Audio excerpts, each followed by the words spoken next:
నమస్తే అండి. దేవసేన కథలకు స్వాగతం. ఈరోజు కథ 'తిరిగి దొరికిన జీవితం' పార్ట్ 5. కథలోకి వెళితే, మోహన్ సాయంత్రం నాతో క్లబ్‌కి రమ్మంటే అర్జెంట్ పని అన్నావు. ఇదేనా అర్జెంట్ పని? నాతో అబద్ధాలాడి ఈవిడితో డాన్స్‌కి రావడానికి అన్నమాట ఎత్తు. తీక్షణంగా గొంతు హెచ్చించి అంది. గీత గొంతు విని కార్లెక్కిపోతున్న కొందరు ఆశ్చర్యంగా ఇటు చూడసాగారు. అది గమనించిన మోహన్ సిగ్గుతో, గీతా రా ఇంటికి వెళ్ళి మాట్లాడదాం సౌమ్యంగా అని కారెక్కిపోయాడు. అవసరం లేదు. ఆవిడని వెంట పెట్టుకుని వెళ్ళు. పాపం ఇంకేం షికార్లు మిగిలిపోయాయో. నేనెందుకు అడ్డం మీ మధ్య? విసురుగా అంది ఉక్రోషంగా చూస్తూ. అందరూ కుతూహలంగా ఇటు చూస్తుంటే తల కొట్టేసినట్లయింది అతనికి. సిగ్గుతో మొహం ఎర్రపడింది. గీతా చూడు అందరూ ఎలా చూస్తున్నారో, ప్లీజ్ లోపలికి రా. మోహన్ మాట దాటేయాలని చూడక, అందరూ చూస్తే సిగ్గుపడాల్సింది నువ్వు గాని నేను కాదు. నిజంగా ఎవరో చూస్తారని అనుకుంటారని నీకుంటే. గీత ధోరణి చూసేసరికి మోహన్కి భగ్గుమంది. నడి బజార్లో నిలబెట్టి సభ్య సంస్కారాలు మలిచి అందరి ఎదుట ఎంత చిన్న విషయానికి యాగీ చేస్తున్న గీతని చూస్తే అతని కోపం కట్టలు తెంచుకుంది. గీత వంక తిరస్కారంగా చూసి, సరోజా రావెడదాం అంటూ కారెక్కాడు. అంతవరకు జరుగుతున్న దానికి సిగ్గుతో తలవాల్చుకున్న సరోజ కారెక్కింది.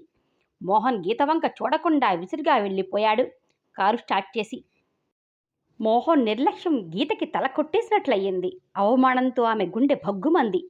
విసురుగా కారెక్కి ధబాలను తలుపు మూసి ఆ కప్పు ఎక్స్లేటర్ మీద చూపింది. మర్నాడు మధ్యాహ్నం కృష్ణమోహన్ భోజనం చేస్తుంటే సరస్తమ్మ గీత తండ్రి ఉదయం పురోహితుడిని వెంట పెట్టుకుని పెళ్లి ముహూర్తం నిర్ణయించడానికి వచ్చినట్లు చెప్పింది. నీకోసం చాలాసేపు కూర్చున్నారు నాయన, నీవెంతటికీ రాకపోతే సాయంత్రం మళ్ళీ వస్తారని వెళ్ళారు. ఈ నెలలో మీ నాన్నగారికి సంవత్సరకాలు అవగానే మళ్ళీ నెలలో ముహూర్తం ఉందట. నిశ్చయం చేస్తానన్నారు. నీవు లేకుండా నేనేమనను. అందుకే సాయంత్రం వస్తానన్నారు. తల్లి ఆ మాట చెప్పగానే కృష్ణమోహన్ కలవరపడ్డాడు. ఏదో పెద్ద ఆపద నెత్తిన పడిన వాడిలా దిగాలు పడిపోయాడు.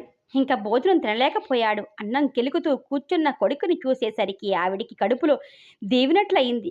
కొడుకు అంతరంగం ఆమె అర్థం చేసుకుంది. అన్నం తినరా నాయనా అంది ఆద్రంగా. వద్దమ్మా, ఏమిటో ఆకలిగా లేదు అంటూ కంచంలో నీళ్లు పోసి లేచిపోయాడు మోహన్. అమ్మా, ఒకసారి మేడ మీదకి రా అన్నాడు. వంటావిడ ఎదురుగా మాట్లాడడం ఇష్టం లేక నిన్న రాత్రి డ్యాన్స్ ప్రోగ్రాం నుంచి వచ్చాక కృష్ణమోహన్ ఎవరితో మాట్లాడకుండా మేడ మీదకి వెళ్ళిపోయాడు. సరోజ వచ్చి భోజనానికి పిలిస్తే అన్నం తిననన్నాడు. సరోజ ద్వారా జరిగిన సంగతి విన్న సరస్తమ్మ నిట్టూర్చింది ఆవేదనగా. సరోజ కృష్ణమోహన్ డ్యాన్స్ ప్రోగ్రాంకి వెళ్ళాక కాసేపటికి గీత వచ్చింది. సరస్తమ్మ అనాలోచితంగా యథార్థం చెప్పింది. దాంతో కళ్ళు తాగిన కోతిలా గీత దుముదుమలాడుతూ విసురుగా వెళ్ళిపోయింది. కానీ అక్కడికి వెళ్ళి నడిరోడ్డు మీద రభస చేసింది వినగానే సరస్తమ్మ చాలా బాధపడింది. కొడుకు మనస్తత్వం ఎరిగిన ఆమె మోహన్ జరిగిన దానికి ఎంత బాధపడుతున్నాడో అర్థం చేసుకుంది. ఇంకా ఆ పూట ఏం చెప్పినా అతను భోజనం చేయడని తెలుసు గనక బాధగా నిట్టూర్చింది. పాలు పంపింది సరోజ చేత. జరిగిన దానికి జరుగుతున్న అన్నింటికీ తనే మూల కారణం అన్న బాధతో సిగ్గుతో సరోజ చితికిపోతుంది. వెళ్ళిపోతానంటే వెళ్ళనియ్యరు. ఉంటే గీత వల్ల అడుగడుగునా ఎదుర్కొనే అవమానాలు ఆమెకి తలనొప్పిగా తయారయ్యాయి. ఏమైనా ఇంక తనిక్కడ ఉండడం అసాధ్యంగా తయారయ్యింది ఆమెకి. ఏమైనా కృష్ణమోహన్ని ఒప్పించి వెంటనే వెళ్ళాలి దృఢ నిశ్చయం చేసుకుంది సరోజ. పాల గ్లాసు పట్టుకుని దగ్గరికి వెళ్ళి లైటు వేసింది. లైటు తీసే కళ్ళకి చేతులు అడ్డు పెట్టుకుని చిరాగ్గా అన్నాడు మోహన్. పాలు తీసుకొచ్చాను తాగండి అంది సరోజ మృదువుగా. నాకేం వద్దు, ముందు లైట్ ఆర్పి వెళ్ళు కరుకుగా అన్నాడు కళ్ళు తెరిచి తీక్షణంగా చూస్తూ. బాగుంది, మధ్య కోపం నా మీద చూపిస్తారే. పాలేం చేశాయి తాగండి అంటూ చనువుగా నవ్వి దగ్గరికి వెళ్ళి పాల గ్లాసు అందించింది. ప్రశాంతంగా చిరునవ్వుతో అభిమానంగా దగ్గరికి వచ్చిన సరోజ కళ్ళల్లోకి చూశాడు మోహన్. ఏమనలేక గ్లాసు అందుకుని, సరోజ, నా మీద కోపంగా అసహ్యంగా లేదు నీకు? ఈ పిరికివాడిని చూస్తే జాలి అనిపిస్తుందా నీకు అన్నాడు వ్యధగా. అవును, జాలి వేస్తుంది మిమ్మల్ని చూస్తే.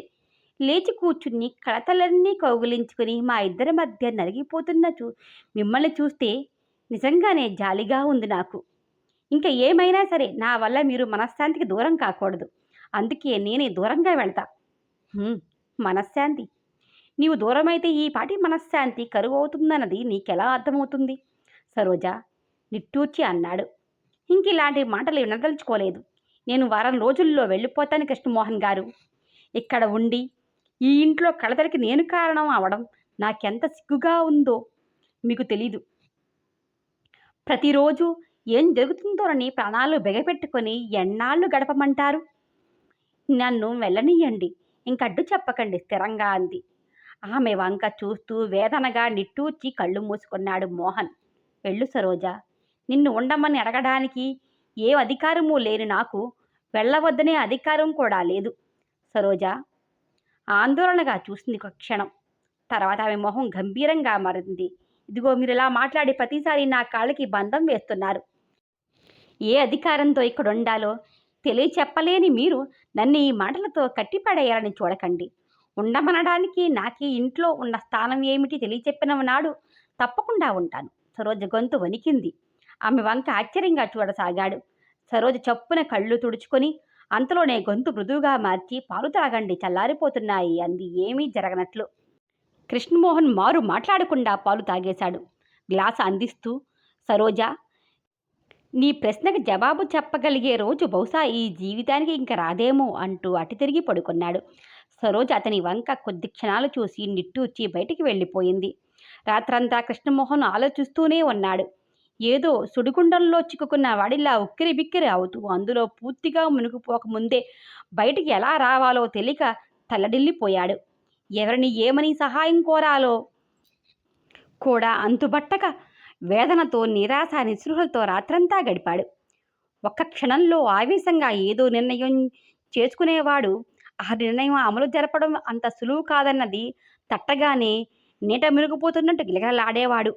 రాత్రంతా నిద్రలేక ఏం చెయ్యాలో తేల్చుకోలేక సతమతమవుతున్న మోహన్ తల్లి చెప్పిన మాటకి హతాశుడైపోయాడు. ఉదయం మరొక డాక్టర్కి ఆపరేషన్ అసిస్టెంట్ చేయడానికి వెళ్ళాడు.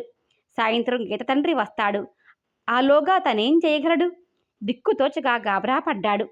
తల్లితో చెబితే ఆవిడ ఏమంటుందో, కనీసం మనసులో మాట తల్లితోనైనా చెప్పుకోకపోతే ఆ బాధ భరించడం కష్టమనిపించింది అతనికి. ఏమిట్రా బాబు అలా ఉన్నావు? సరస్తమ్మ గదిలోకి వస్తూ ఆరాటంగా అడిగింది.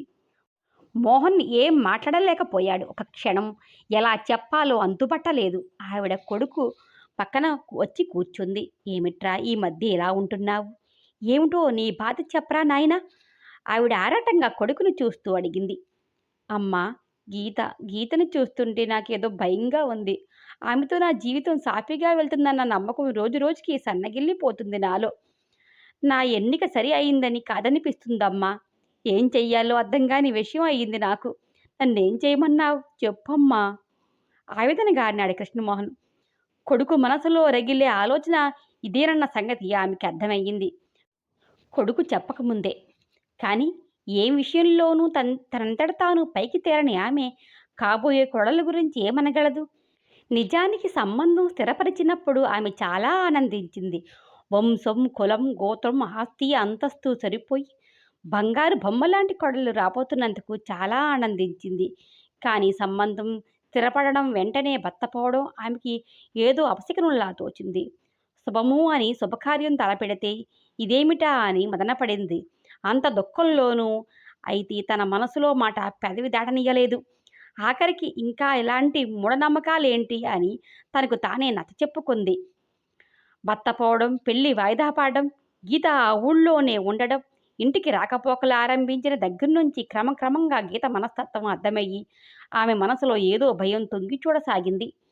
గీత మొదట్లో ఇంట్లో తిరుగుతూ ఉంటే కూతురు లేని లోటు తిరుగుతుందన్నట్టు సంబరపడింది ఆవిడ. కానీ రోజులు గడుస్తున్న కొద్దీ గీత పట్ల సదభిప్రాయం మంచులా కరిగిపోసాగింది. ఆమె వేషభాషల తీరు చూసి ఈ కాలం పిల్లలింతే అని సరిపెట్టుకున్నా ఆమె వైఖరి చూస్తే కుదురుగా కాపురం చేసే లక్షణాలు కనిపించలేదు. మరో అమ్మ కన్న పిల్లని తనెందుకు అనుకోవడం? గారాభంగా పెరిగిన పిల్ల. పెళ్ళైతే అన్నీ సర్దుకుంటాయిలే అని తనకి తను నచ్చచెప్పుకుంది ఆవిడ. తనని బొత్తిగా లక్ష్య పెట్టకపోవడం, అత్తగారంటే ఇంత శిశర గౌరవమన్నా చూపించకుండా నిర్లక్ష్యంగా ప్రవర్తించడం, దురుసుగా మాట్లాడడం అన్నీ చూస్తూ తనలో తాను బాధపడేది గాని ఏనాడు కొడుకుతో ఒక్క మాట మాట్లాడలేకపోని. తనని లక్ష్య పెట్టకపోయినా కొడుకు కోడలు సంతోషంగా ఉంటే అంతకంటే తనకేం కావాలి అని సరిపెట్టుకుంది ఇన్నాళ్ళు. కానీ ఆఖరికి అది కూడా అనుమానాస్పదంగా తయారయ్యింది ఆవిడికి. సరోజ వచ్చి దగ్గర్నుంచి గీత ప్రవర్తన మరీ మితిమీరడం, కొడుకు ఎటూ ఏమనలేక మదనపడడం గుర్తించింది. కొడుకు భవిష్యత్తు తలచుకొని ఆరాటపడింది ఆవిడ. ఎంతో సౌమ్యుడైన అతను గీతలాంటి అహంభావి, అహంకారితో సుఖపడగలగడన్నది అబద్ధమని ఆవిడికి దృఢపడింది. కానీ ఇప్పుడేం చేయగలదు? 10 మంది ఎదుట నిశ్చితార్థం కూడా జరిగిపోయాక ఇప్పుడు వెనక్కి ఎలా తిరగడం? మాట ఎలా తిప్పడం? ఆవిడ మనసులో బాధపడుతూనే ఉంది. కొడుకు చాలా అశాంతికి గురి అవుతున్నాడన్న విషయం ఆమె గుర్తించినా ఏ విధంగానూ ఓదార్చలేకపోయా. ఈరోజు కొడుకు తనంతట తానుగా పైకి తేలగానే ఆవిడికి ఏమనాలో తోచలేదు. అమ్మా, ఏం చేద్దామమ్మా? అరటంగా అడిగాడు. ఆవిడ నిట్టూర్చింది. చేయడానికి ఏముంది బాబు, అంతా నిశ్చయం అయ్యాక ఇప్పుడేం కారణంతో మనం వెనక్కి తిరగగలం? అయినా మాట ఇచ్చి తప్పడం మనకేం మర్యాద? ఎన్నాళ్ళు కాబోయే భార్య అని ఆమెతో షికార్లు తిరిగావు. ఇప్పుడు మనం కాదంటే ఆ పిల్ల భవిష్యత్తు ఏమిటి? సంవత్సరం తర్వాత కుదుర్చుకున్న సంబంధం తప్పిపోతే ఇంకా ఆ అమ్మాయికి పెళ్ళి అవుతుందా? నాన్నగారు కుదిర్చి నలుగురి ఎదుట నిశ్చయించిన సంబంధం వద్దని మానుకుంటే ఆ పిల్ల జీవితం అటుంచు, మన పరువు ప్రతిష్ట ఏమవుతాయో ఆలోచించు. కృష్ణమోహన్ ఒక క్షణం మాట్లాడలేదు. తర్వాత నెమ్మదిగా, అమ్మా, నా జీవితం కంటే పరువు ప్రతిష్టల విలువ ఎక్కువ కదా అమ్మా? సరస్తమ్మ ఆ ప్రశ్నకి జవాబు ఇవ్వలేకపోయింది. కొడుకు సుఖం కంటే తల్లి కోరుకునేదేముంటుంది? కానీ ఈ పరిస్థితులు ఏ కారణం చూసి ఆడిన మాట తప్పగలరు? చూడు కృష్ణ, గీత గారాభంగా పెరిగిన పిల్ల. ఈ కాలం పిల్ల అత్తగారు అత్తింట కాపురం పాత పద్ధతులు అంటే నచ్చనది. ఆ అమ్మాయికి నచ్చనది నేను, కానీ నువ్వు కాదు. అంతగా ఆ అమ్మాయి నాతో సర్దుకోలేకపోతే నేనెక్కడికన్నా వేరే వెళ్ళి ఉంటాను, సరోజిని తోడు తీసుకొని. అప్పుడింకా ఆ అమ్మాయికి ఏ విషయంలో అభ్యంతరం ఉండదు కదా. అమ్మా, కోపంగా అరిచాడు మోహన్. అమ్మా, గీత కోసం నిన్ను దూరం చేసుకుంటాననుకుంటున్నావా? ఆవిడి కోసం ఈ ఇల్లు వదిలి నీవు వెళ్లాల్సిన గతి కలిగిస్తాననుకున్నావా? ఆవిడి గారి కోసం ఒకగానొక్క కొడుకుని దూరం చేసి దిక్కులేని దానిలా నిన్నెక్కడికో పంపగలననే అనుకున్నావా? ఏం మాటలు మాట్లాడుతున్నావమ్మా? అది కాదు నాయనా. ఇంట్లో నేను సరోజ ఉండడం వల్ల కదా గీతకు చిరాకు, కోపం. సరోజ ఎలాగూ వెళ్ళిపోతుంది. నేను లేకపోతే అమ్మ మరో మాట ఆ మాట అనద్దు. ఈ సలహా చెప్పడానికి కాదు నిన్ను పిలిచింది. అమ్మా, నీవు ఒక మాట చెప్పు. గీతతో నేను సుఖపడగలనని నువ్వు మనస్ఫూర్తిగా చెప్పగలవా? తీవ్రంగా అడిగాడు. సరస్తమ్మ నిట్టూర్చింది. ఏమిటో నాయనా, మంచికో చెడుకో ఆ పెళ్లి వెంటనే అయిపోతే ఈనాడు మనం ఇలా ఆలోచించాల్సిన అవసరం లేకపోయేది. వెనక్కి తిరిగి చూసుకొని పశ్చాత్తాపడాల్సిన అవకాశం ఉండేది కాదు. నేనేం చెప్పను నాయనా, నీ అదృష్టం ఎలా ఉంటుందో? హూ, నా అదృష్టం మీద నాకు నమ్మకం పోయిందమ్మా. ఆ అదృష్టాన్ని మార్చుకోగలగనేమోనని ఆశతో నిన్ను సలహా అడుగుతున్నాను. ఆశగా చూశాడు తల్లి వంక. లాభం లేదు కృష్ణ. ఆడిన మాట తప్పలేను బాబు. అంతకంటే కష్టమో సుఖమో భరిస్తాను. ఇంట్లో కొడలు నట్టింట మహలక్ష్మిలా తిరుగుతుందని ఆశించాను. కానీ ఆ ఆశ అడియాస అని స్పష్టపడిన మాట ఎలా తప్పను బాబు? చూస్తూ చూస్తూ ఓ ఆడపిల్ల బ్రతుకు ఎలా పాడు చేయమంటావు నాయనా? అది నా వల్ల కాదు, ఆవేదనగా అంది. అంతేనా అమ్మా? నిరసగా అన్నాడు మోహన్. కొడుకు మొహంలో గూడు కట్టుకున్న వేదన చూసి ఆవిడ చలించింది. నిస్సహాయంగా ఆమె మనస్సు గిలగిలలాడింది. నీకు తెలియదు కృష్ణ, నేనెంత బాధపడుతున్నానో. సరోజ వచ్చిన దగ్గర నుంచి ఇంట్లో కలకలలాడుతూ తిరుగుతుంటే అనుక్షణం గీత నా మనసులో మిదులుతుంది. సరోజలాంటి అమ్మాయి కొడలు కావాలని కలలు కన్నాను. కానీ జరిగేది మరొకటి అని కళ్ళ ముందు కనిపిస్తుంటే నా కోసం కంటే నీ కోసం నేను పడే బాధ ఏమని చెప్పను? నీవు పడే బాధ నాకు అర్థం కాలేదనుకోకు బాబు. అయినా ఏం చెయ్యాలో అంతుపట్టక నా అసంతృప్తి, ఆవేదన నాలోనే దిగమింగుకుంటున్నాను ఎన్నాళ్ళు.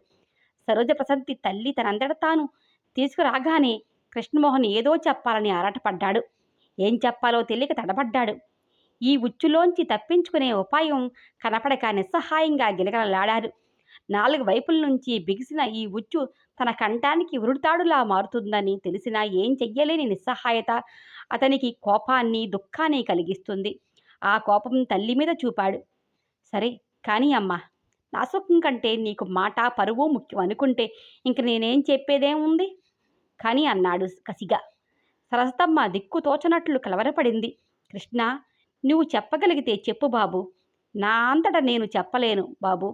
నీవనుకున్నట్టు నీ కోరిక తీరితే నాకంటే సంతోషించేవారు ఎవరు ఉండరు అని. అది తీరదని నాకు తెలుసు. ఏం చేస్తావో సాయంత్రం మీ మామగారు వచ్చినప్పుడు నీవే మాట్లాడు బాబు.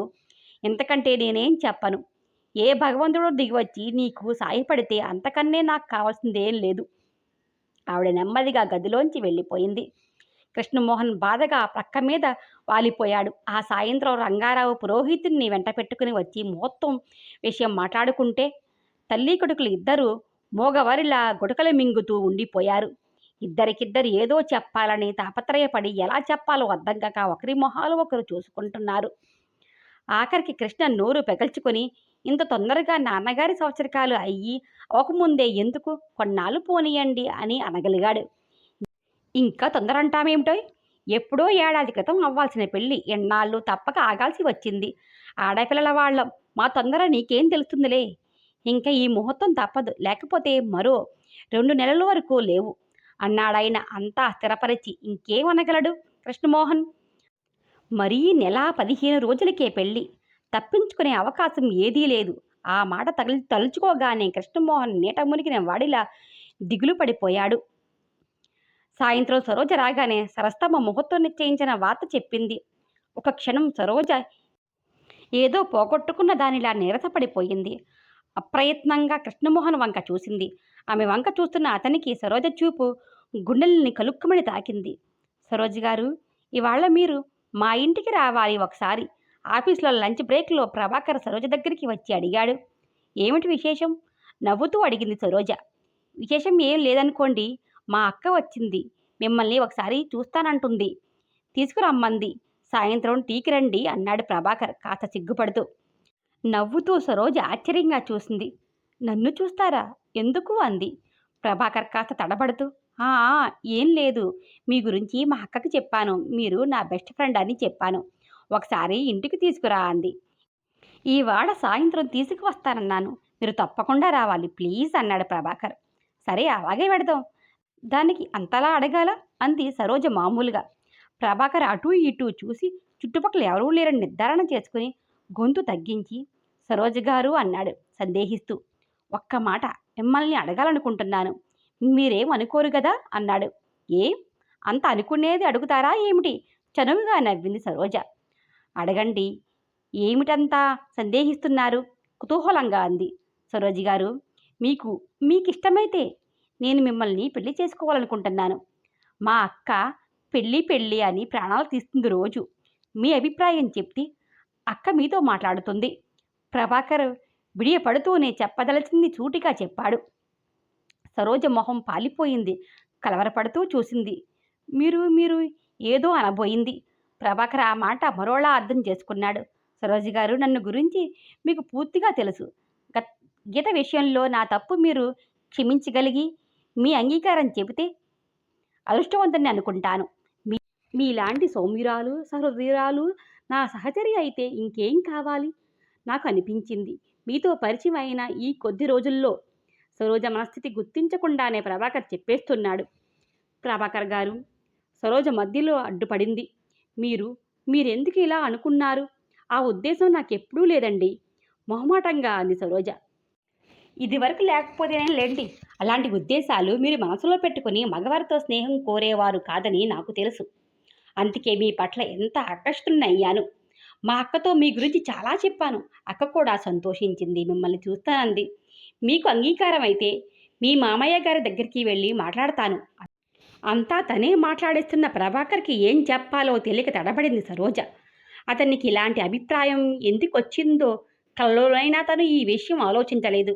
ఆఫీస్లో కొలీగ్గా ముందు పరిచయం, తర్వాత గీత కనపడిన దగ్గర నుంచి ఇద్దరికీ పరిచయం స్నేహంగా మారింది. ఈ నెల 15 రోజుల నుంచి అతను చనువుగా మాట్లాడడం, అప్పుడప్పుడు కాఫీ తెప్పించి ఇయ్యడం, ఇద్దరూ కలిసి లంచ్ బ్రేక్లో సరదాగా కలిసి టిఫిన్ తినడం, అంతవరకే తమ పరిచయం. తను చనువుగా మాట్లాడుతుంటే అతనేమో అనుకున్నాడో తనకి తెలియదు కానీ తను మాత్రం ఆఫీస్లో కొలీగ్గా మించి ఇంకేం అనుకోలేదు. గీత సంగతి విన్నాక నిజం అంత స్పష్టంగా చెప్పిన అతని నిజాయితీని మెచ్చుకుంది. తనని మోసం చేసిన గీత జోలికి మళ్ళీ వెళ్ళనంత సదృదయత చూపిన అతని ఔన్నత్యాన్ని మనసులోనే అభినందించింది. అంతే ఇద్దరి మధ్య ఉన్నది. ఈ పరిచయాన్ని పరస్పర సహచర్యంగా మార్చుకోవాలన్న కోరిక అతనిలో పుట్టిందేమో. అందులో తప్పేం లేదు గాని తనకా ఊహ లేదు. ఇంత తొందరగా ఇంకొకరిని ఊహించను కూడా లేదు. తన మనసు అందుకు అంగీకరించదు. ఏమిటి ఆలోచిస్తున్నారు సరోజ్ గారు? ఆరాటంగా అడిగాడు ప్రభాకర్. ప్రభాకర్ గారు, నన్ను క్షమించండి. నా నుంచి ఇలాంటిది ఆశించకండి ప్రభాకర్ గారు. మనం స్నేహితులం. అంతకంటే ఇంకేం నన్ను అడగకండి. ఇవ్వలేను బరువుగా అంది సరోజ. ఆ మాటకి ప్రభాకరం మొహం పాలిపోయింది. కాసేపు సరోజ వంక చూసి నిట్టూర్చాడు. గీతతో నా సంబంధం గురించేనా మీకీ అనంగీకారం? అడగలేక అడిగాడు. ఛా, అది కాదు ప్రభాకరం గారు. నిజానికి ఆ విషయంలో మీ నిజాయితీని మెచ్చుకున్నాను. ఆ కారణం ఎంతమాత్రం కాదు. మరి? ఆశ్చర్యంగా అడిగాడు. పోనీ కారణం ఏమిటో అయినా చెప్పండి. నా మనసుని సరిపెట్టుకోగలనేమో ఆ కారణం విని. ప్రాధేయపూర్వకంగా అడిగినట్లు అడిగాడు ప్రభాకరం. కారణం చెప్తే ప్రభాకరం అపార్థం చేసుకునే అవకాశం ఉండదు. అర్థం చేసుకున్నాక తనని బలవంతం పెట్టడు. సరోజ అందుకే చెప్పదలిచింది. భావసంగతి, అతను చనిపోవడం, ఉద్యోగానికి రావడం, జ్వరపడి కృష్ణమోహన్ ఇంట్లో చేరడం, అతనికి భావపోలికలు, సరస్తమ్మ కూతురిలా తను ఉండడం, వారు ఆదరించడం, గీత అయిష్టత అన్నీ టూకీగా చెప్పింది.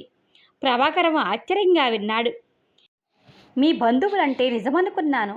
ఆశ్చర్యంగా ఉంది కృష్ణమోహన్ మీ బావగారిలా ఉండడం అన్నాడు.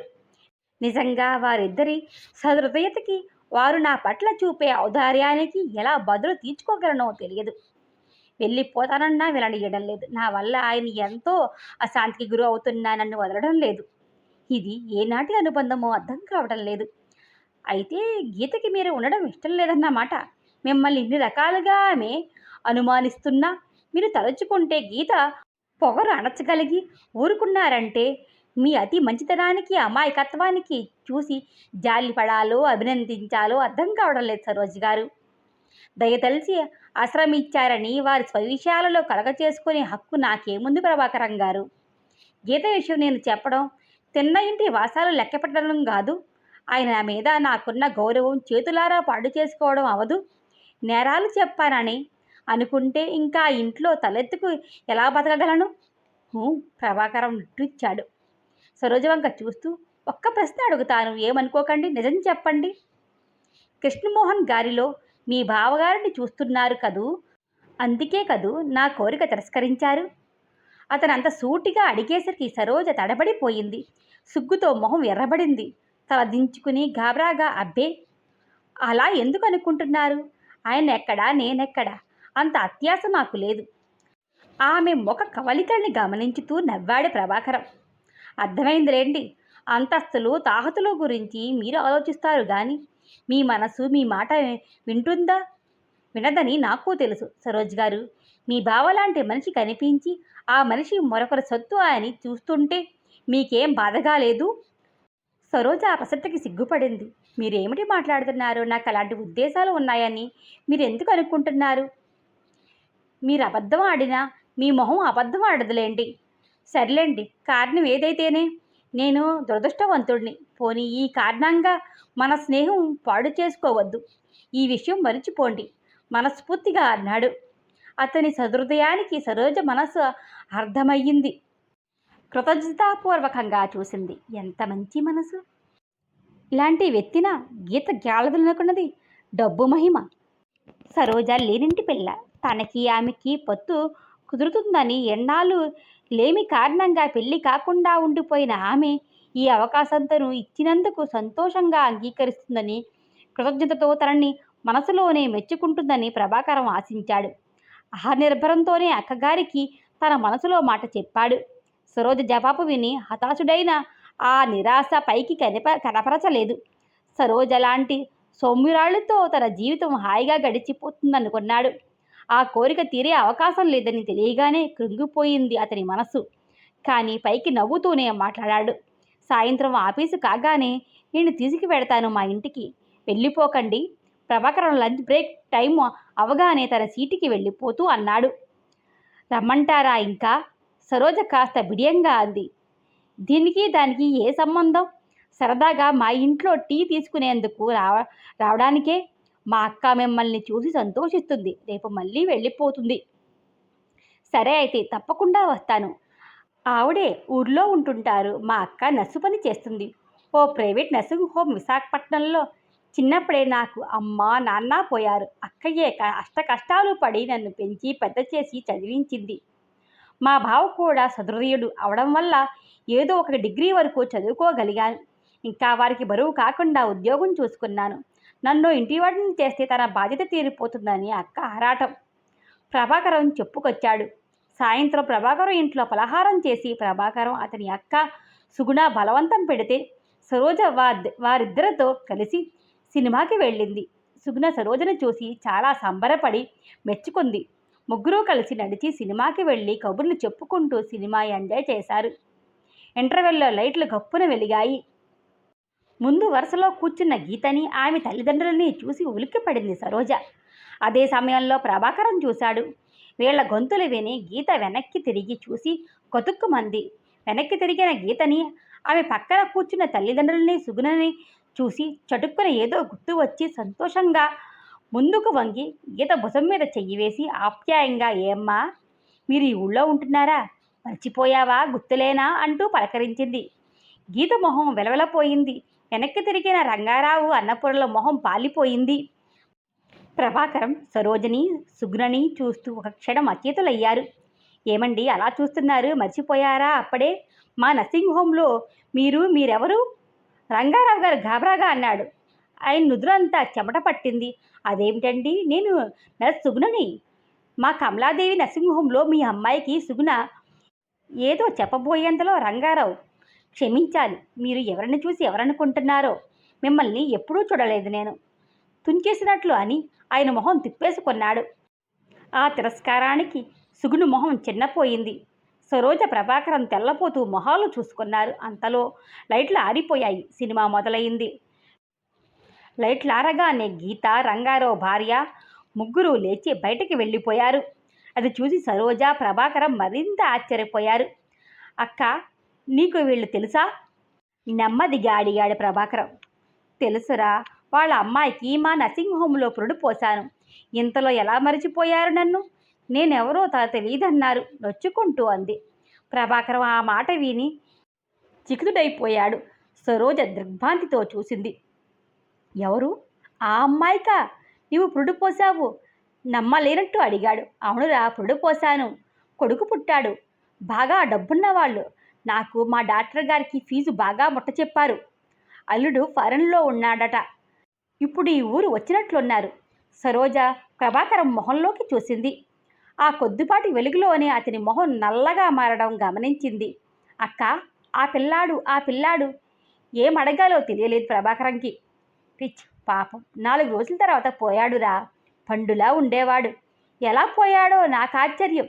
నర్సింగ్ హోంలో ఉన్న 3 రోజులు నిక్షేపంగా ఉన్నాడు. 3వ రోజు ఇంటికి తీసుకువెళ్లారు. 4వ రోజు పోయాడట హఠాత్తుగా. సరోజ, ప్రభాకరం అర్థవంతంగా చూసుకున్నారు. వీళ్ళ మాటలు విని అందరూ చిరాగ్గా తలలు తిప్పి చూశారు. దాంతో అప్పటికి ఇంకేం మాట్లాడలేదు ఎవరు. ఆ తర్వాత ప్రభాకరం ఇంకా సినిమా చూడలేకపోయాడు. అతని మనసంతా అల్లకల్లోలమయ్యింది. సరోజ కూడా ఆ మాట విని ప్రశాంతంగా కూర్చోలేకపోయింది. తనకెందుకు అని ఎంత మనసు సరిపెట్టుకుందామన్నా ఆమె మనసంతా పాడయింది. సాయంత్రం ప్రభాకరం ఇంటికి వెళ్ళి కాసేపు సరదాగా కబుర్లు చెప్పి వచ్చేద్దామనుకున్న సరోజ, ప్రభాకరం బలవంతం మీద వాళ్లతో సినిమాకి బయలుదేరక తప్పలేదు. ఇలా సినిమాకు రావడం, అటు గీత వాళ్ళు రావడం, ప్రభాకరం అక్కే గీతకి కాన్పు చేయడం, పచ్చి నిజం బయటపడడం అంతా ఏదో సినిమాలా ఉందనిపించింది. ఈ సినిమాకి రాకపోయినా బాగుండేదేమో. ఇలాంటి నిజాన్ని దాచుకోవడం కృష్ణమోహన్కి ఉపకారం చేస్తున్నట్లా? ఎవరి ఆలోచనల్లో వారుండగానే సినిమా పూర్తయింది. ముగ్గురు నడవసాగారు. అక్క, ఆ అమ్మాయికి ఎన్నాళ్ళ క్రితం కాన్పు అయింది? సుగుణ ఒక క్షణం ఆలోచించి, ఎంతరా, మహా అయితే 2 ఏళ్ళు అయిందేమో. అందుకే నా ఆశ్చర్యంగా ఉంది. అంత తొందరగా నన్ను ఎలా మర్చిపోయారో. గుర్తన్నా రాలేదు. పైగా నేనెవరో తెలియదన్నారు.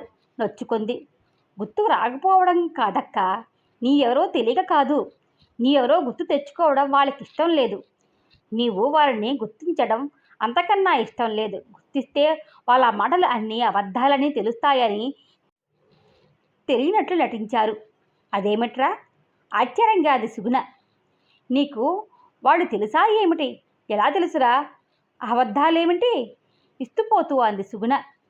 తెలుసు, బాగా తెలుసు హేళనగా అన్నాడు ప్రభాకరం గారు. సరోజ హెచ్చరికగా వారించింది. సరోజ్ గారు విన్నారా? వాళ్ళెంతకు తెగించారో అర్థమైందా?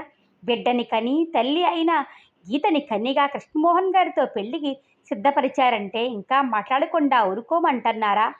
ఆ బిడ్డని ఎక్కడో ఏ అనాథ శరణాలయంలో పారేశారో లేదా పీక నొక్కి చంపేశారో అని అతని గొంతు వణికింది.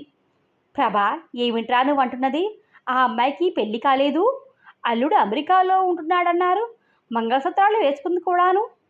మంగళసూత్రాలకి ఏముందక్కయ్యా, బజారులో దొరకనిది కాదు కదా, హేళనగా అన్నాడు ప్రభాకరం. అవి కొనడానికి డబ్బు లేని వాళ్ళు కాదు. నిజంగారా? అమ్మో, ఎంత మోసం, ఎంత ఘోరం. అందుకే కాబోలు పిల్లాడు పుడితే సంతోషించిన చిహ్నాలు కనపడలేదు. డాక్టర్ గారు ఉంచమన్న 3వ రోజే తీసుకువెళ్ళిపోయారు. నిక్షేపంలా ఉన్న ఆ బాబు చచ్చిపోయాడంటే మేము ఆశ్చర్యపోయాం.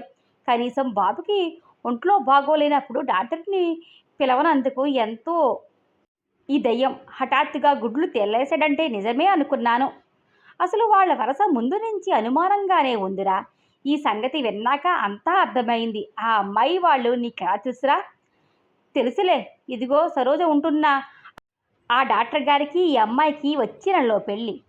నిజం అంటే ముందు ఏదో కాలు జారిన ఫలితం అన్నమాట. గుట్టు చప్పుడు కాకుండా కానుపు చేసి ఆ పిల్లాడిని వదిలించుకొని పెండ్లి చేస్తున్నారన్నమాట. అసలు ముందంతా గర్భస్రావానికి ప్రయత్నించే ఉంటారు. అది జరగకపోగానే ఏదో ఈ ఊరు వచ్చి ఆ కాలం గడిపారన్నమాట. అందుకే ఇంట్లో సామాను అంత ధనవంతులైన పనివాళ్ళు కనిపించేవారు కాదు. సుగుణ ఆశ్చర్యంగా చెప్పుకుపోతుంది. ప్రభాకరం గుండెలు మండిపోతున్నాయి. అన్నింటికన్నా అలా ఆ పిల్లాడిని ఎక్కడ పారేశారో ఏం చేశారో అన్నది తలుచుకుంటే అతని గుండెలెవరో మెలిపెట్టినట్లు బాధపడసాగాడు. అందుకే వాళ్ళు అలా గాబరాపడి పరిగెత్తారన్నమాట. పాపమ్మ, ఆడపిల్ల కలవాళ్ళు ఏం చేస్తారు మరి? సులు నిట్టూర్చి అంది ఆఖర్న. అవును, ఎలాగో అలాగా కూతురు మచ్చ తుడిచేద్దామని తిరిగి కూతురు జీవితం పచ్చగా ఉండాలని తల్లిదండ్రులు ఆరాటపడడంలో తప్పులేదు. సరోజి గారు, మీరు అలాగే అంటారా? ఏదో చేసింది తప్పు లేదని సమర్థిస్తున్నారా? అయితే నీతి నియమాలకి విలువ ఏమీ లేదా? ప్రభాకరం అన్నాడు ఆశ్చర్యంగా. ఆమె చేసింది తప్పు కాదని నేను అనడం లేదు. ఆ స్థితిలో ఏ తల్లిదండ్రులున్నా అలానే ప్రవర్తిస్తారు అంటున్నాను ప్రభాకరం గారు. కానీ ఆ పసిబిడ్డని అలా ఎక్కడో పారేయడం, అది కూడా సమర్థిస్తారా? అతని గొంతు వణికింది. హూ, అక్రమ సంతానాన్ని తన బిడ్డగా ఏ తల్లి చెప్పుకొని ఈ సమాజంలో బ్రతకగలదు ప్రభాకరం గారు? మీరు ఆకాశంలో వాస్తవాన్ని గమనించడం లేదు. గీతే కాదు, మరో సీత అయినా చేసేది అత్తే. సరోజ మాటలని సుగుణ కూడా సమర్థించింది. అవునురా, ఆడపిల్ల బ్రతుకు అరిటాకు లాంటిది. ఎవరో మోసం చేసి పోయినా పాపఫలాన్ని ఏ మొహం పెట్టుకు లోకానికి చూపగలదు? ఎంత చదివినా ఏం చేస్తున్నా ఈ ఆడపిల్లలు ఇలా మగాడి చేతుల్లో మోసపోవడం మామూలు కదే అవుతుంది.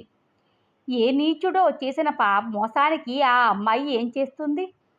అక్కయ్య ఆవేశంగా ఏదో చెప్పబోయాడు, కానీ చెప్పలేకపోయాడు. మాట్లాడుకుంటుండగానే ఇల్లు చేరారు. భోజనం చేసి వెళ్దువుగానే సరోజ అభిమానంగా అంది సుగుణ. వద్దండి, ఇప్పటికే ఆలస్యమైంది. ఇంట్లో చెప్పి రాలేదు. వాళ్ళు నా కోసం గాబరా పడతారు. నేను వెళ్తానండి ఇంకా. ప్రభాకరం గారు, రిక్షా చూసి పెట్టండి అంది సరోజ. ఒక్కర్తివే వెళ్ళొద్దు, ప్రభాకరం సైకిల్ మీద దిగబెడతాడు అంది సుగుణ. సరోజ పర్వాలేదన్నా వినకుండా ప్రభాకరం సైకిల్ మీద సరోజ రిక్షాతో నడిచి ఇంటికి చేర్చాడు. గుడ్ నైట్ చెప్పి లోపలికి వెళ్ళింది సరోజ.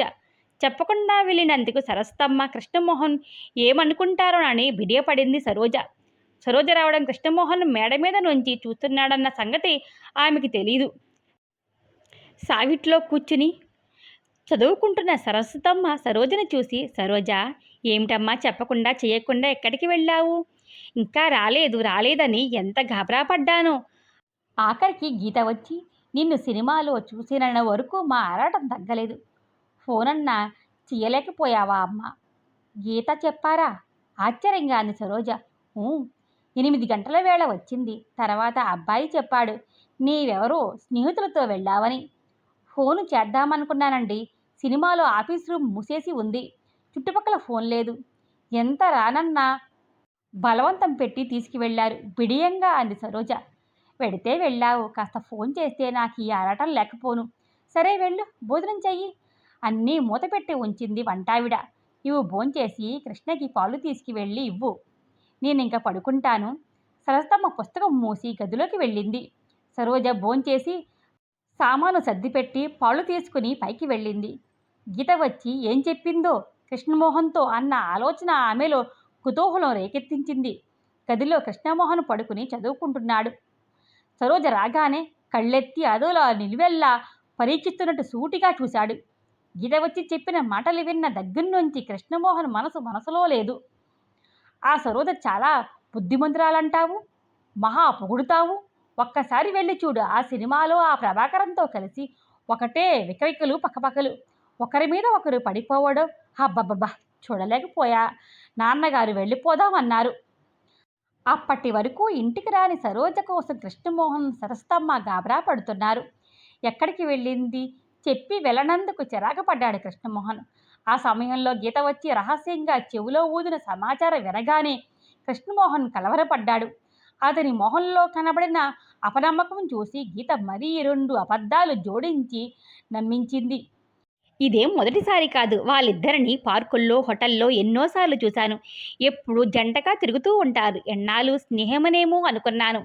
ఇవాళ దగ్గర్నుంచి వాళ్ళ మాటలు, వాళ్ళ ప్రవర్తన చూశాక అసలు సంగతి అర్థమైంది. నన్ను వాళ్ళు ఇంటర్వెల్ వరకు చూడలేదు. చూశాక సరోజ ఎలా గాబరా పడిపోయిందో తెలుసా? అంత నమ్మకంగా గీత చెబుతుంటే నమ్మకుండా ఉండలేకపోయాడు కృష్ణమోహన్. సరోజ తన గురించి ఏమన్నా చెప్పకముందే సరోజ అంటే అపనమ్మకం పుట్టించాలని, ఆమె పట్ల సదభిప్రాయం పోగొట్టాలని ఆలోచించి సినిమా నుంచి కృష్ణమోహన్ ఇంటికి వచ్చింది గీత. సినిమా హాలులో సుగుణని చూడగానే గీత, రంగారావు, అన్నపూర్ణ ముగ్గురికి ప్రాణాలు పైనే పోయాయి. ఎంత తెలియదని తప్పించుకున్న సుగుణ తమని గుర్తుపట్టనే పట్టింది. ప్రభాకర్, సుగుణ, సరోజ వీళ్ళెలా కలిశారో ఆ సుగుణ అసలు సంగతి చెప్పనే చెబుతుంది. అది విన్నాక సరోజ ఎన్నాళ్ళు సంగతి పూర్తిగా తెలియక ఊరుకున్న విషయం తెలిసాక ఇలాంటి సంగతి సరస్తమ్మ గారికి చెప్పకుండా ఊరుకుంటుందా? ముగ్గురు మతిపోయిన వాళ్ళలా సోఫాల్లో కూలబడ్డారు. అన్నపూర్ణ కన్నీళ్లు పెట్టుకుంది. ఇదేం ప్రారంధం? దీని బ్రతుకు ఆఖరికి ఏమవుతుందో, పరువు ప్రతిష్ట ఏమవుతుందో అని కుమిలిపోయింది. రంగారావు హతాశుడైనట్లు కూర్చున్నాడు. గీతకి భయంతో పాటు ఏదో మొండి ధైర్యం కలిగింది. కానీ చెబుతుంది. మహా అయితే కృష్ణమోహన్ పెళ్లి చేసుకోడు, అంతేగా అనుకుంది నిర్లక్ష్యంగా. తను చేయగలిగింది తను చేస్తుంది. ఆ పై సంగతి ఆలోచించవచ్చు అనుకుని కారేసుకుని వెళ్ళి కృష్ణమోహన్తో సరోజ మీద నేరాలు చెప్పి అక్కసు తీర్చుకుంది. గీత మాటలు విని కృష్ణమోహన్ మనసంతా పాడయింది. తన వస్తువేదో అన్యాక్రాంతమైనట్లు బాధపడ్డాడు. ప్రభాకరం మీద అసూయ బొగ్గుమంది. తనను మోసం చేసినట్లు సరోజ మీద కోపం ముంచుకొచ్చింది. వంచకురాలన్న ద్వేషం కలిగింది. అసహనంగా కాలుగాలిన పిల్లిలాగా తిరిగాడు ఇంట్లో. సరోజ రాగానే నిలదీయాలి అనుకున్నాడు ఆవేశంగా. మరుక్షణం ఏమని? ఆమెని అడిగే హక్కు తనకేముంది? ఆమె విషయంలో కల్పించుకోవడానికి తను ఆమెకేమవుతాడు? అడిగితే అవునంటే తనేం చేయగలడు? ప్రభాకర్ని ప్రేమిస్తుందంటే వద్దనడానికి తనెవరు? ఆమె జీవితం ఆమె ఏర్పరచుకుంటే కదనడానికి తనెవరు? ప్రభాకరాన్ని ప్రేమిస్తుందనుకుంటే తనకెందుకింత వ్యధ?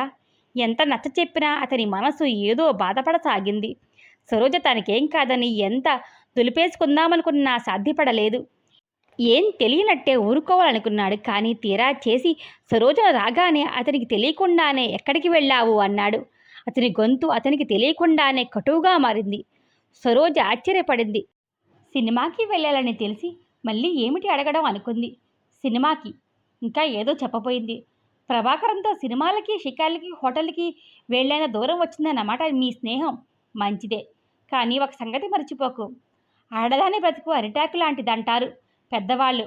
ఇప్పుడు ఇలా తిరిగి రేపొద్దున ఆ ప్రభాకరం పెళ్లి చేసుకోనంటే ఏం చేయగలవు? ప్రభాకరం పెళ్లి చేసుకుంటాడో లేదో అడిగావా? అసలు చేసుకుంటాడన్నాడా? అతను మాట్లాడుతున్నది అర్థమయ్యి సరోజ మొహం ఎర్రబడింది. నీ స్వవిషయంలో కలగజేసుకోవడానికి నాకేం హక్కు లేదనుకో, కానీ నీ శ్రేయోభిలాషిగా ముందు జాగ్రత్త పడమని సలహా ఇస్తున్నాను. సూరజ్కి కోపం ముంచుకు వచ్చింది. మీ సలహాకి థ్యాంక్స్, కానీ నేను ప్రభాకర్ని పెళ్లాడతానని మీతో ఎవరు చెప్పారో వ్యంగ్యంగా అంది. ఎవరు చెప్తేనే? మొగాడు అతను. ఎలా తిరిగినా ఏం చేసినా లోకం ఏమనదు. కానీ ఆడపిల్లవు కాస్త ఆలోచించి తొందరగా అన్నాడు. కృష్ణమోహన్ గారు, నా మీద మీకున్న అభిమానానికి ధన్యవాదాలు, కానీ మీరు అనుకున్నంత తప్పుడు పనులు నేనేం చెయ్యలేదు, కోపంగా అంది. ఒక మగాడితో సినిమాలు షికార్లు నీకు తప్పుగా కనిపించకపోవచ్చు. సినిమాలు షికార్లు బహువచనాలు అక్కర్లేదు. ఒక్క సినిమాకి అది మొదటిసారి వెళ్ళాను. నేను అతనితో విచ్చలవిడిగా తిరుగుతున్నానని మీకెవరు చెప్పారు? సిగ్గుతో, ఆవేశంతో, కోపంతో ఆమె గొంతు వణికింది. ఎవరు చెప్తేనే? నిజమే, కానీ అబద్ధం కాదు కదా. నేను చెప్పేదేమిటంటే, ప్రభాకరాన్ని నీవు ప్రేమించవచ్చు, తప్పులేదు, కానీ పెళ్ళి కాకముందే. ఇదంతా మీకెవరు చెప్పారో నాకు తెలుసు. అవును, పెళ్లి కాకముందే ప్రేమించాలని కబుర్లు చెప్పి అబ్బాయిలతో విచ్చలవిడిగా తిరగడానికి, కడుపులు తెచ్చుకుని బిడ్డల్ని కని పారేసి చేతులు కడుక్కోవడానికి నాకు డబ్బు లేదు. డబ్బు లేని నాలాంటి వాళ్ళు మీ సలహాలని తప్పకుండా ఆచరించాల్సిందే. థ్యాంక్స్, వస్తా. ఉక్రోషంగా, ఆవేశంగా అని కళ్ళల్లో తిరిగిన నీరు అతనికి చూపడం ఇష్టం లేనట్లు గిరుక్కున తిరిగి వెళ్ళిపోయింది. కృష్ణమోహన్ చకితుడైపోయాడు. ఒక క్షణం సరోజ మాటలు వినగానే చళ్ళున కొట్టినట్లయింది. చటుక్కున ముందుకు వెళ్ళి భుజం పట్టుకుని తన వైపు తిప్పుకున్నాడు. ఏమిటంటున్నావు నీవు? అతను అలా ప్రవర్తిస్తాడని ఊహించని సరోజ తెల్లపోయింది. తన భుజాల మీద అతని చేతులు చూసింది. అది గమనించినట్లే, ఇందాక అన్న మాటలు ఎవరి గురించి అన్నావు చెప్పు, అలటంగా మళ్ళీ అడిగాడు. సరోజ వదిలించుకోబోయింది. అతను వదలకుండా మరింత గట్టిగా పట్టుకున్నాడు. ఆవేశంలో, క్రోషంతో ఏదో అనేసింది సరోజ. ఆ మాటలకి అర్థం ఏమని చెప్పగలదు? అవునండి, డబ్బున్న వాళ్ళ నీతి నియమాలు డబ్బు చాటున దాచుకోవచ్చు. వారేం చేసినా లోకం కళ్ళు మూసుకుంటుంది. ఎటొచ్చి నాలాంటి ఆడపిల్లల మీదే సమాజం ప్రతాపం చూపించగలదు అన్నాను అంతే. ప్రత్యేకంగా ఎవరి గురించి అనలేదు. దయచేసి నన్ను వదలండి, తీక్షణంగా అంది సరోజ. నా గురించి ఎవరో చెప్పినంత మాత్రాన ఇంత నీచంగా నన్ను ఊహిస్తారని ఎన్నడూ అనుకోలేదు. నిజానిజాలని తెలుసుకోకుండా ఇంత నింద ఎలా వేశారు? అతని చేతులు తొలగిస్తూ అంది. అయితే ప్రభాకరంతో నీవు తిరగడం లేదా? తెల్లపోతూ అన్నాడు. తిరిగితే మీ దగ్గర దాచాల్సింది, అబద్ధం ఆడాల్సింది నాకేం లేదు, పౌరుషంగా అంది. మా మధ్య ఉన్నది కేవలం స్నేహం మాత్రమే. అది చాలా స్వల్పం. అతను నా కొలిక్ మాత్రమే, అంతే, నిష్కర్షగా అంది సరోజ. అయితే మరి గీత ఎందుకు అబద్ధమాడింది? తనలో తాను గొనుక్కున్నట్లు అన్నాడు కృష్ణమోహన్. గీత ఎందుకలా చెప్పిందో సరోజకు తెలుసు. ముందరకాళికి బంధంలా తన గురించి ఉన్నవి లేనివి పుట్టించి అతని మనసు విరిచేస్తే తర్వాత ఒకవేళ తనేం చెప్పినా అతను నమ్మడు అని ఇలా చెప్పిందన్నది సరోజకి అర్థమైంది. కానీ ఆ మాట అతనికి ఎలా చెప్పడం? సరోజ మాట్లాడకుండా గదిలోకి వెళ్ళిపోయింది. సరోజకి ప్రభాకరంకి మధ్య ఏం లేదని సరోజ నోట విన్నాక కృష్ణమోహన్కి ఏదో రిలీఫ్ అనిపించింది. కానీ సరోజ అన్న మాటలకి వెనక ఏదో అర్థం ఉందని అతనికి స్ఫురించింది. గీతని గురించి అందా? ఆ మాట నిజమా? ఆ రోజు ప్రభాకరాన్ని చూసి గీత గాబరాపడి పరిగెత్తడం అతనికి గుర్తుకు వచ్చింది. దీనికి దానికి సంబంధం ఉందా? ఏదో అనుమానం మనసులో రేకెత్తించింది. సరోజ ప్రభాకరాన్ని ప్రేమించడం లేదన్న తృప్తిని గీత గురించిన అనుమానం అసంతృప్తిని ఇచ్చి రాత్రంతా నిద్ర పోలేకపోయాడు కృష్ణమోహన్. మర్నాడు సాయంత్రం ప్రభాకరం ఆఫీసు దగ్గర కాస్త దూరంలో కారులో కూర్చుని ప్రభాకరం కోసం ఎదురు చూడసాగాడు కృష్ణమోహన్. సరోజ వెళ్ళిపోగానే కారు తీసుకువచ్చి ఆఫీసు ముందు నిలిపాడు. కాసేపటికి ప్రభాకరం రాగానే, ప్రభాకరం గారు, మీతో 10 నిమిషాలు మాట్లాడాలి, ఒక్కసారి నా వెంట రాగలరా అన్నాడు కృష్ణమోహన్. ప్రభాకరం ముందు క్షణం ఆశ్చర్యంగా చూసి తర్వాత అర్థమైనట్టు, పదండి, ఎక్కడికి వెడదాం అన్నాడు. రండి, కారెక్కండి, అలా ఎటైనా వెళ్ళి మాట్లాడదాం అన్నాడు. ఇద్దరూ కారెక్కారు. మీరు బహుశా సరోజ గారి గురించి మాట్లాడడానికి వచ్చి ఉంటారనుకుంటున్నాను, సూటిగా అడిగాడు ప్రభాకరం. నిన్న జరిగినది సరోజ గారు నాతో చెప్పారు. మా గురించి మీకు ఇలాంటి భావం రావడం దురదృష్టం. ఒకవేళ ఆమె పట్ల నాకు అలాంటి భావం ఉన్నా ఆమెకు అలాంటి ఉద్దేశం ఏ కోసానా లేదు. ప్రభాకరం కృష్ణమోహన్ అడిగే విషయం అర్థమైనట్లు చెప్పసాగాడు. కృష్ణమోహన్ పట్టుబడిన దొంగలా కనపడ్డాడు. ఆమెకి లేదని మీకెలా తెలుసు? అడిగారా? అవును, అడిగాను. తన మీద అలాంటి ఉద్దేశం ఎంత మాత్రం వద్దని ఆమె నిష్కర్షగా చెప్పింది. నిన్న జరిగిన దానికి ఆమె ఎంతో నొచ్చుకున్నారు. మీ దృష్టిలో ఆమె దిగజారినందుకు బాధపడ్డారు. ఆమె రానంటున్న మా అక్క నేను ఆమెను బలవంతం పెట్టి సినిమాకు తీసుకువెళ్ళాం. మీ అక్కగారు వచ్చారా? ఆశ్చర్యంగా అడిగాడు కృష్ణమోహన్. మీరిద్దరే వెళ్ళలేదా? ఆ ప్రశ్న అగ్నవయ్యి అదోలా నవ్వి, నేరాలు చెప్పేవారు నమ్మించేటి చెప్తారు. అలాంటివి నమ్మే ముందు నిజాలు తెలుసుకోవడం సహృదయుల కర్తవ్యం. ప్రభాకరం నవ్వుతూనే అందించాడు. కృష్ణమోహన్ మొహం సిగ్గుతో నల్లబడింది. ఒక క్షణం తడబడుతూ, అది సరే, సరోజ మిమ్మల్ని నిరాకరించడానికి ఏదన్నా కారణం చెప్పిందా? ఆరాటంగా చూస్తూ అడిగాడు. చెప్పింది. తన మనసు మరొకరిది అని చెప్పింది. మరొకరికి ఇచ్చిన దానికి భాగం పంచలేనని చెప్పింది. ప్రభాకరం ఆ మాటలు చెబుతూ కృష్ణమోహన్ వంక చూశాడు. డ్రైవ్ చేస్తున్న అతని మొహంలో భావం స్పష్టంగా కనిపించకపోయినా ఒక్క క్షణం అతని కళ్ళల్లో ఏదో కాంతి తలుక్కుమన్నట్టు స్టీరింగ్ మీద అతని చెయ్యి వణికినట్లు అనిపించింది ప్రభాకరానికి. మాటల్లో ఊరు బయటికి వచ్చేసింది కారు. రోడ్డు వారన కారు ఆపి, పదండి అలా కూర్చుందాం అన్నాడు కృష్ణమోహన్ కొండరాళ్లు చూపిస్తూ. నేను సరోజని గురించి మాట్లాడడానికే వచ్చానని ఎందుకు అనుకున్నారు? సరోజ మీద నాకేం అధికారం ఉంది? ఆమెను ఏ విధంగానూ ఆజ్ఞాపించి కట్టడి చేసే హక్కు నాకేం లేదు. ఇంతకీ సరోజ మాటలు నమ్మలేక మిమ్మల్ని ఆరా తీద్దామని వచ్చారని మీరు అనుకుంటే అది పొరపాటే మరి, ఆశ్చర్యంగా అన్నాడు ప్రభాకరం. నేను ఒక విషయం సూటిగా అడుగుతాను, జవాబు ఇవ్వండి. గీత మీకెలా తెలుసు? ప్రభాకరం అతని వంక సూటిగా చూశాడు. ఆ విషయం మీరు నన్ను అడగకపోవడం మంచిది అన్నాడు కరుకుగా. కాదు, చెప్పండి, దయచేసి మీకు తెలిసింది చెప్పండి ఆరాటంగా అడిగాడు. ప్రభాకరం మొహం కఠినంగా మారింది. చెప్పను, చెప్పలేను, చెప్పరని ఒకరికి మాటిచ్చాను. ఎవరికి? గీతకా? కాదు, సరోజ గారికి. సరోజకా? ఆవిడికి గీతకి ఏం సంబంధం? ఆశ్చర్యంగా అడిగాడు కృష్ణమోహన్. మనిషికి మధ్య ఉండే సంబంధం. తోటి స్త్రీకి అన్యాయం జరగడం ఇష్టం లేక ఆవిడ మాట తీసుకుంది. అంటే గీతకి మీకు మధ్య నేను ఊహించిన దానికన్నా ఎక్కువ ఉన్నదన్నమాట. అందుకేనా గీత ఆ రోజు అలా పరిగెత్తింది మిమ్మల్ని చూసి? సాలోచనంగా అన్నాడు కృష్ణమోహన్. ప్రభాకరం మాట్లాడలేదు. అతనికి గీత గురించి అంతా చెప్పేయాలన్న ఆవేశం ముంచెత్తింది. కానీ సరోజకిచ్చిన మాట గుర్తు వచ్చింది. ఆ క్షణంలో సరోజ మీద అతనికి కోపం వచ్చింది. గీత ఆమెని అంతలా అవమానిస్తున్న అవకాశం వచ్చినా ఆమె పట్ల ఇంకా సహృదయం చూపటం ఏమిటి? ఇంత మంచితనం ఎవరు మెచ్చాను అనుకున్నాడు. అయితే సరోజకి ఈ విషయం అంతా తెలుసునా? కృష్ణమోహన్ ప్రశ్నించాడు. ప్రభాకరం తల ఆడించాడు. మీరు అదంతా గీత మీద కోపం కొద్దీ సృష్టించిన కథ అయితే గీత వేరే విధంగా చెప్పిందే మీ గురించి? కృష్ణమోహన్ అనుమానంగా అన్నాడు. ప్రభాకరం కోపంగా చివ్వులను తలెత్తి, కృష్ణమోహన్ గారు, మీకు ఈ గీత గురించి నేనేం చెప్పలేదు. నా అంతటా నేను చెప్పందే మీరు నమ్మే ప్రసక్తి ఏముంది? మీకు ఈ రుజువులు చూపడానికి నా దగ్గరే సాక్ష్యాలు లేవు కనుకనే మేం చెప్పినది నమ్మారనే చెప్పడం లేదు. నిజమో అబద్ధమో గీతనే అడగండి అసలు సంగతి. హా, గీతకా నిజం చెప్పేటంత నిజాయితీ ఉంటే అయితే సరోజ మీద అలాంటి నింద ఎందుకు వేస్తుంది? ఆ మాత్రం గుర్తించలేరా మీరు? వ్యంగ్యంగా అన్నాడు ప్రభాకరం లేచి నిల్చుని. కృష్ణమోహన్ లేచాడు. కృష్ణమోహన్ ఒక క్షణం అతని వంక చూసి ఇంకేం మాట్లాడకుండా కారు స్టార్ట్ చేశాడు. కృష్ణమోహన్కి ప్రభాకరంతో మాట్లాడాక అనుమానం మరింత బలపడింది. నిన్న సరోజ మాటలు, ఇవాళ ప్రభాకరం మాటలు, గీత ఆనాటి ప్రవర్తన అన్నీ కలిసి గుణిస్తే అతనికి చాలా వరకు అర్థమైంది. సరోజ పట్ల అకారణ ద్వేషం గీతకి ఎందుకు కలిగిందో కూడా బోధపడింది. ప్రభాకరం సరోజ స్నేహితుడు.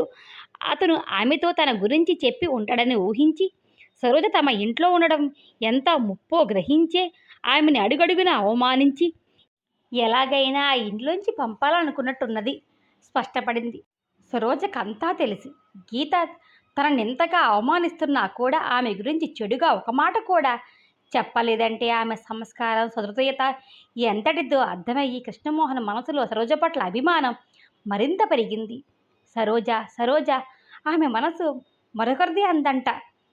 ఆ మరొకరు ఎవరు? బావా లేకపోయినా ఆమె మనసు అతనికే అంకితమా? ఆమె మనసు ఏమిటో ఎలా తెలుసుకోవడం? గీత గురించి అడిగితే చెబుతుందా సరోజ? అనుమానం ఉన్నా అడగకుండా ఉండలేకపోయాడు కృష్ణమోహన్. సరోజ, గీత గురించి కొన్ని విషయాలు అడుగుతాను, దాచకుండా జవాబు చెబుతావా? రాత్రి పడుకోబోయే ముందు పాలు తెచ్చిన సరోజని అడిగాడు. సరోజ ఆశ్చర్యంగా చూసింది. అలా చూడకు. ఆమె గురించి నీకు తెలుసున్న సంగతి నాకు తెలుసు. ప్రభాకరం చెప్పాడా? ఆరాటంగా అంది. అవును. ఆమె మొహంలో భావం పరికిస్తూ అన్నాడు. సరోజ అనుమానంగా అతన్ని చూస్తూ, అయితే ఇంక నన్ను అడగడం ఎందుకు అంది. లేదు, అతని విషయం చెప్పలేదు. ఆమె గురించి నీకు తెలుసునని, ఆ విషయం నాకు చెప్పవద్దని మాట తీసుకున్నావని చెప్పాడు. సరోజ, నాకంటే నీకు గీత ఆప్తురాలా? నా దగ్గర ఈ విషయం ఎందుకు దాస్తున్నావో చెప్పు, నిలేసినట్లు అన్నాడు. ఇంకొకరి విషయంలో జోక్యం కలిగించుకోవడం నేరాలు చెప్పినట్టు అవుతుందన్న భయం, స్వార్థంతో చెప్పినట్లు అపార్థం చేసుకునే అవకాశం ఉంది కనుక నాది కాని విషయంలో జోక్యం నాకు అనవసరం అని సరోజ జవాబు అంతకంటే సూటిగా ఇచ్చింది. అంటే నేను ఎలా పోయినా నీకు అక్కరలేదన్నమాట. ఇదే నీ బావ అయితే నీవిలా ఊరుకునేదానివా? నా మీద నీకేం అభిమానం లేదన్నమాట. సరోజ దెబ్బతిన్న దానిలా చటుక్కున తలెత్తి చురుకుగా చూసింది.